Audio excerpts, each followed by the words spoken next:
So hello popcorn lovers, it's me আমার welcome to our style. So আজকে যে মুভিটা নিয়ে কথা বলবো সেটা হচ্ছে একটা মালায়ালাম মুভি, যেটা নাম হচ্ছে থালাভান বলে। সো এই মুভিটা নিয়ে যদি বলি, এটা হচ্ছে একটা মার্ডার মিস্ট্রি থ্রিলার। মুখ্য চরিত্রে অভিনয় করেছেন আমাদের বিজু মেনন এবং আসিফ আলী। আসিফ আলী যে অ্যাক্টরটা, ওনাকে আমি খুব একটা চিনি সেরকমটা না, মালায়ালাম অ্যাক্টর।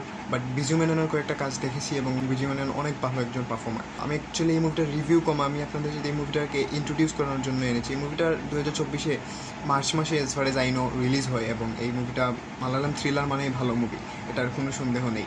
মুভিটা কেমন হয়েছে আমি স্টোরি সম্পর্কে একটু বলি। সেটা হচ্ছে হঠাৎই একটা মার্ডার হয়ে যায় এবং এই একজন মার্ডার করে ওই একজন সিআই এবং এসআইকে দুজনকে ফাঁসিয়ে দেয়। এটা নিয়ে অ্যাকচুয়ালি এই মুভিটার স্টোরি।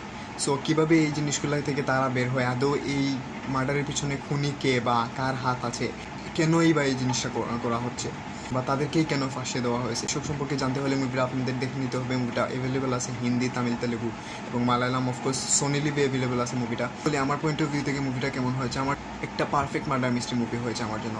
কারণ প্রথমত এই মুভির যারা পারফর্মার ছিল, মেনন বলেন বা আসিফ আলী, তারা প্রচণ্ড গ্রাউন্ডেড অ্যাক্টিং করেছে। মালায়ালাম মুভির যে স্পেশালিটি, প্রচণ্ড গ্রাউন্ডেড থাকবে স্টোরি লাইন বা যে জায়গাটায় টেক প্লেস করবে স্টোরি, সেটার জন্য মুভিটা দেখতে আরও ভালো লাগে, আরও বিলিভেবল লাগে। মুভিটার স্ক্রিন প্লে এতটাই টাইট যে আপনারা প্রতিনিয়ত কিছু না কিছু একটা ঘটতে থাকে, প্রতিনিয়তই এক একটা ক্লু বেরিয়ে আসে এবং এই ক্লুগুলো এতটাই ইম্পর্টেন্ট যে আপনারা যদি একটা সেকেন্ডও স্কিপ করে ফেলেন তাহলে মুভিটার সামনে কী হচ্ছে এটা বুঝতেই পারবেন না।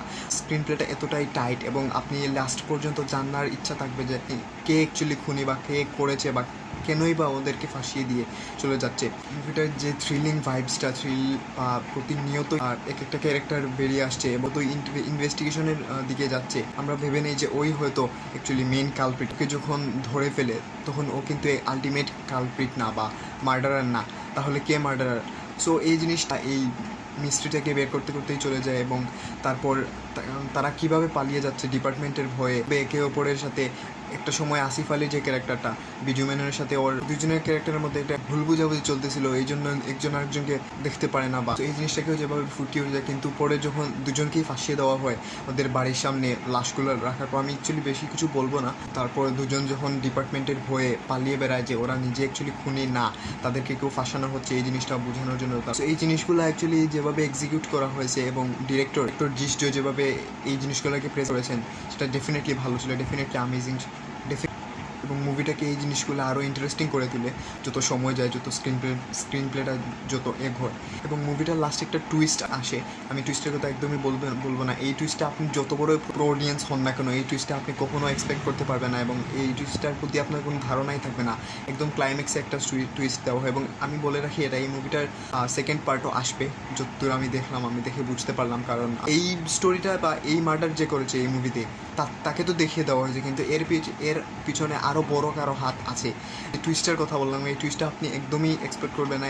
এই টুইস্টটা দেখার জন্য অ্যাটলিস্ট আপনি এই মুভিটা দেখতে পারেন। প্রচণ্ড শক খাবেন এরকম কিছু না, বাট দেখার পর আপনার মনে হবে যে না, হ্যাঁ এটা কিন্তু ভালো ছিল। নেগেটিভ পয়েন্ট বলতে আমার মনে হয় যে এই ধরনের মুভির ক্ষেত্রে যে টেমপ্লেটগুলো ইউজ করা হয়, যেগুলো হু ডান ইট অ্যান্ড হোয়াই ডান ইট, আমি স্পেশালি হোয়াই ডান ইট মানে কেন করেছে ক্রিটিসাইজ করার জিনিস রয়েছে, সেটা হচ্ছে কেন করেছে এবং যে অ্যাকচুয়ালি কেন করেছে বা কেন এই জিনিসগুলো ওদেরকে ফাঁসিয়ে দেওয়া হয়েছে, এই জিনিসটা একটু বুকা মনে হয়। কারণ এই জিনিসটা বিলিভেবল লাগে না যখন আপনি দেখবেন। আমি বলছি না কি কেন বা কী হয়েছে অ্যাকচুয়ালি, বাট কেন জানি একটু বুকা লাগে। মানে এই যে কিন্তু পুরো মুভিটা যেভাবে স্ক্রিন প্লে বা পুরো মুভিটাকে যেভাবে এগিয়ে নেওয়া হয়, কিন্তু পরবর্তীতে যখন আমাদের জানানো হয় কেন করা হয়েছে, এই জিনিসটা অ্যাকচুয়ালি অনেকটাই বুকা মনে হয়।